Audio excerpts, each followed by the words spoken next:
Speaking of what it's all about, we're going to get to your raw thoughts in a moment. The staff of TNA, the roster of TNA, have sent a letter to Anthem in support of Scott D'Amore. Insubordination, eh? I have this letter here. Len and Scott. TNA Impact is not just our employer and the company for which we work. It is a family. A family that each of us has grown to love and cherish and trust with our bodies and our careers until WWE calls. I added that part. A family for which we feel deeply and that desire above all else to protect. And that desire to weird phrasing. We are deeply saddened by the decision to remove Scott D'Amore from the TNA Impact family. Scott is a brilliant wrestling mind that has guided this company and has positioned it to take the next step upward in our industry. Scott is also so much more than this.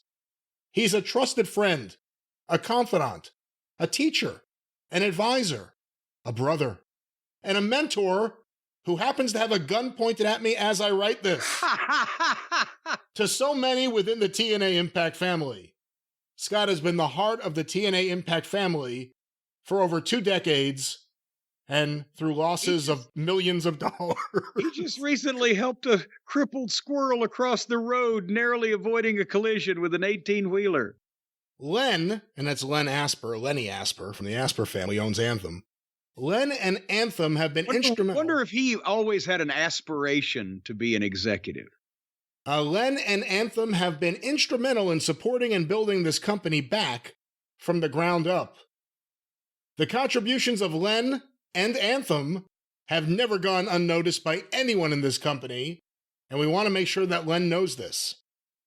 TNA, simply put, would not have survived without Len and Anthem. Not just financially, specifically financially, not just financially, but with the undying faith in Scott and us to revive the company that was on the brink of death. Len and Anthem are the foundation that TNA has been able to build upon. We would not have made it back to this point without both of you, in caps. The fans know this, and the TNA family knows this. All right, so before we get to the turn here, after they buttered up Lenny Asper, what are your thoughts so far on this letter? The idea that talent, we'll read the rest of it, has gotten together to issue a statement or issue a missive to management. Well, it's not new in wrestling that the talent generally backed the booker. Let me rephrase this. In the territories, the booker was usually more popular with the boys than the promoter, because the booker was usually one of the boys or had been one of the boys and was the guy that had brought that particular talent into the company and had give him the spot or pushed him maybe or give him a new gimmick or done whatever for him. The promoter was the owner and the person who footed the bill and ran the shows ultimately and blah, blah, blah. But that was generally, again, a businessman who had been in that same part of the country for years and years, whereas bookers, being one of the boys, or usually would have known a bunch of these guys and been in a bunch of different places. So you were always closer to the booker, the representative of the talent, than the actual promoter, the owner of the company. But I don't know, to paraphrase Jim Hurd about me and the Midnight Express during our contract negotiations, I don't know if I've seen this level of loyalty since Korea, that the entire roster would band together to try to undo the termination of, basically in this fucking instance, D'Amore was the booker. Whether they call it president of the company or whatever, he was in charge of creative. He was in charge of this talent and bringing most of them, if not all of them, in. So he did and making the TV show what it is supposed to be. He did the booker's job.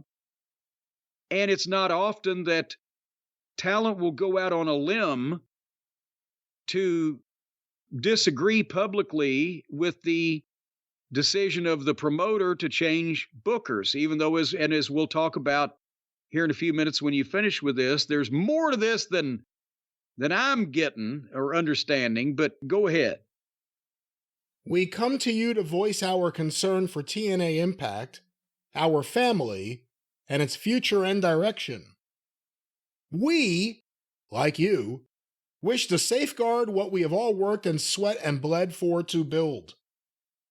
Who wrote this? Well, I was about to say, I wish they'd have had an editor here to punch this up a little bit, but go ahead. We want TNA Impact to continue to grow and to continue to be an enviable place for all professional wrestlers to work. We understand and appreciate that professional wrestling, at its core, is a business, and that the company must provide a fiscally responsible, financially viable product. At the same time, professional wrestling is uniquely situated. The business of professional wrestling is so much more than balance sheets, downloads, and ratings. The wrestling business is, and must be, its people. Its characters. You know what? It used to be also brief and to the point is what the wrestling business used to be. The wrestling business is and must be its people, its characters, and its storylines. That is to say, there is no wrestling business without the wrestling creative vision and the right people bringing that creative vision to life. To thrive, a wrestling company must have both an eye towards business decisions and its finger on the pulse of creative decisions and the ever-changing appetite of our fans.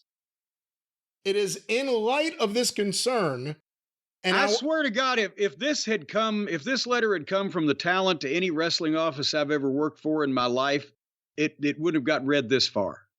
It is in light of this concern and our desire to uphold the high standards of TNA Impact that we offer this letter. It is our desire to have a dialogue with you and with the company. Wait a minute, this isn't even the dialogue? This is just the letter asking for the dialogue? In an effort to protect the present and future of TNA Impact for you, for Anthem, for the fans, and for professional wrestlers. We feel strongly that and this is in quotes, wrestling person needs to be intimately involved at a high level to ensure that the amazing company we have all built and product we have all provided to our fans continues to grow and flourish. Wow. It is our opinion that the best possible person for that role was, is, and will be Scott. We recognize that we do not necessarily know all the facts or details around the decision to remove Scott. In life, there is always the rumors, the opinions, and somewhere in between the truth.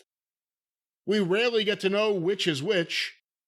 It remains our hope and desire that everyone can set aside the past few days and any hurt feelings or unkind words that may have been exchanged and meet to discuss a path forward. Fuck you, get the fuck out. You can't kick me out, I'm leaving.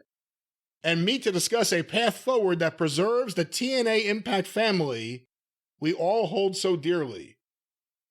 We remain steadfast and hopeful that this letter can be a first step to opening and keeping open productive lines of communication to ensure the TNA Impact family continues to be a wonderful, unique place to work for years to come. We ask and implore you both to come together and create a resolution that will reunite this family once again.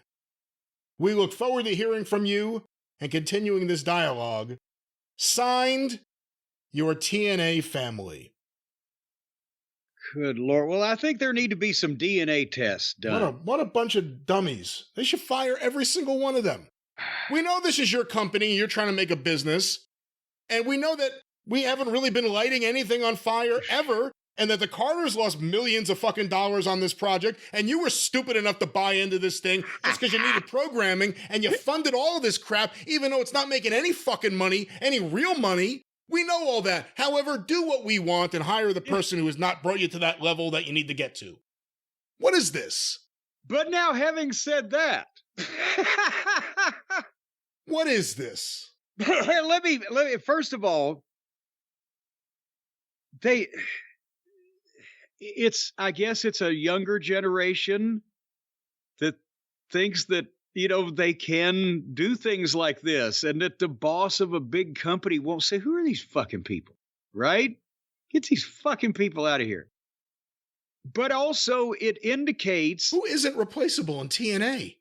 well, but I mean, even this is part of the problem. They're not all wrong. The talent is not all wrong. They're just not taking the best fucking yellow brick road to get to Oz. You need a wrestling person in charge of a wrestling product. That's the one part they got right. That they think that this letter is going to do, especially that it's out in public, that they think that that's going to do anything. They're crazy, and they've never worked in goddamn corporate America.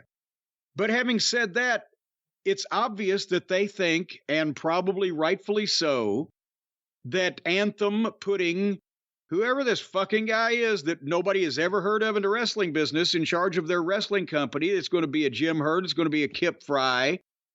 It's not even going to be a Mark project like Tony Khan or your average lottery winner that, starts up Wrestlicious or whatever, that loves wrestling, and it's going to be some corporate executive that don't know shit from apple butter about what the fuck is going on or should go on. And so you can tell that the talent is scared shitless that they've got this close to what they think might be success, and it's all going to fall apart without D'Amore or in charge, because there are wrestling people there of some description and some experience at least, but they're not in any position of authority without D'Amore. The corporate owners are the ones who can tell everybody what to do. So now that they have appointed one of their own, who's going to, is there any guarantee that this guy's going to know what the fuck is going on with the wrestling business? Probably not, from every previous example. So yeah, the boys and girls should be shitting themselves that this could be bad, because this could be very bad. But not only to write that letter and what were you reading this off of? Are you on the goddamn mailing list for Lynn Asper, or is this out in public? No, this is out in public, and Fightful actually published a letter. So Fightful had it. Sean Ross Sapp of Fightful posted it. So it's out there. It's public. Well, I mean, if everybody got together and voted to write a letter with that intention, and they nominated one person to do it, whoever writes the best, and send it, then I'm pretty sure Lynn Asper didn't leak it. So somebody on the talent side had to have, which is fucking it, because now they might have looked at it as like, well, these fucking wrestlers, they don't understand, and we'll get to that in a minute. They don't understand why we did what we did. Nobody does. But we're going to tell them in the next meeting that probably don't be sending us any more letters like this. But now that it's out in public, I think if I was Anthem, I'd be finding the 2 or 3 people that had the most to do with this draft, and they'd be in the unemployment line fucking walking around wondering what happened, as an example to everybody else. Mind your P's and Q's. They don't need to own a wrestling company. They own the catalog. They could just sell the catalog or air that stuff on their channel. It probably wouldn't hurt the ratings. They don't need to employ any of these people. The Big Bang Theory reruns are doing better than a fucking bigger budget company with more stars on national cable. So why couldn't they run the TNA reruns where they had bigger budget and more stars? But anyway, here's the thing I don't understand. Scott D'Amore, the talent universally loves him. They're literally laying down in a mud puddle so that he can walk over them with that letter, and jeopardizing their own jobs and livelihoods in a vain attempt that I don't know who thought was a good idea, to try to get fucking D'Amore's job back. This company, everybody says TNA's been doing better. Now, the only ones that know about the books are the people that own it. But the product's been better, the crowds have been bigger, or whatever the fuck. And the talent is happy. So for Scott D'Amore to be fired Either there has to be something personal with management, personal disagreement, we can't fucking coexist anymore, or they know something we don't know as to why that they don't want Scott D'Amore to be the president of the company. I'm not trying to start any goddamn rumors, but it has to be one of those two broad things, does it not? Why are they firing a guy that all the employees like and the company's doing better out of nowhere and giving as the reason we're going to integrate it? And we said this was bullshit when we talked about it last week. Why hadn't they already integrated it into all their other companies? Because it only makes sense if they own it to make fucking money. So why are they just deciding to do this now? And why couldn't, okay, D'Amore, you're still the head of the wrestling company, and you report to old Cecil over there from our Burlington, Ontario office or whatever, and we're going to do all these things. Why did D'Amore have to go? The story came out that he had tried to buy the company from Anthem. Well, does that mean that there was some tension? Go, well, I want to run this fucking thing. If you're not going to do this or that, I'll buy it from you. Well, who the fuck do you think you are? We can't run it. Who knows what happened there? But it makes no sense to fire a popular guy in a company that's doing better than what it has, simply for the corporate ownership to do more for the company. Why couldn't D'Amore, again, stay there and be the vice president and the other guy can be the president?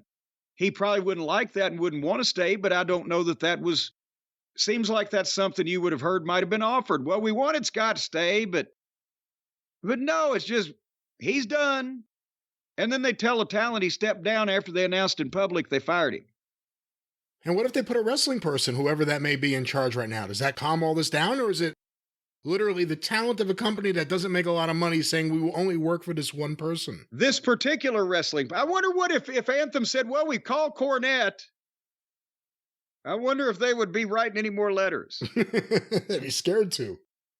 But no, it doesn't make sense from either standpoint. The talent's not going to be able to pull this off, and they just got heat on themselves for making it public, at least, if not private. And secondly, there's got to be more that we're going to find out, or maybe never find out, that D'Amore and the people, maybe we'll find out by how they run the company now that D'Amore is gone.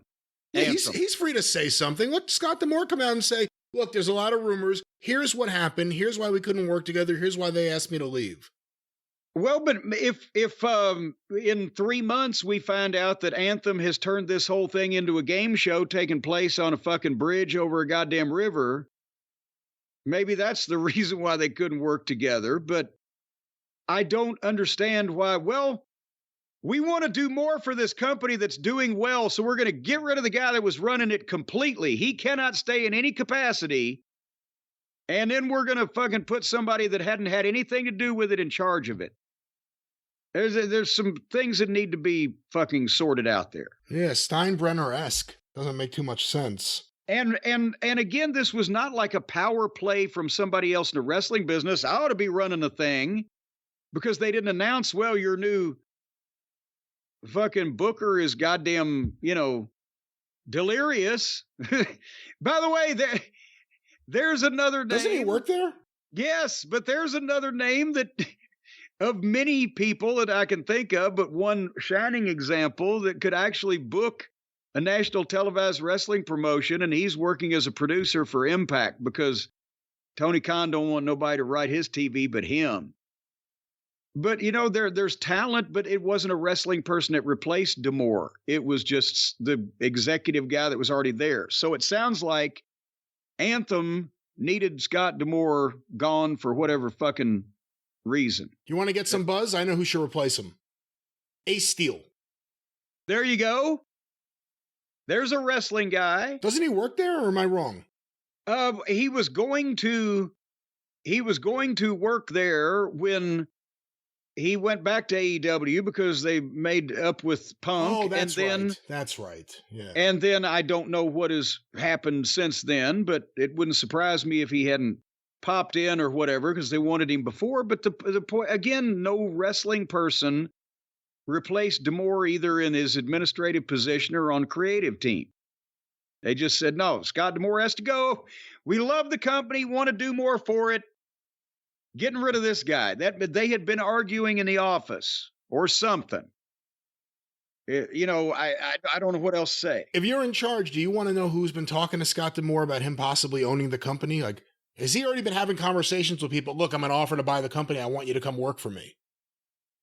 Well, yes, you always, well, see, I don't know what they know or what they think. The non-wrestling people, Anthem, how does normal business work? Seems like you'd want to know that information anyway, but no, when Lawler took the book over from Dundee, the first thing he did was give notice to almost everybody Dundee had brought in.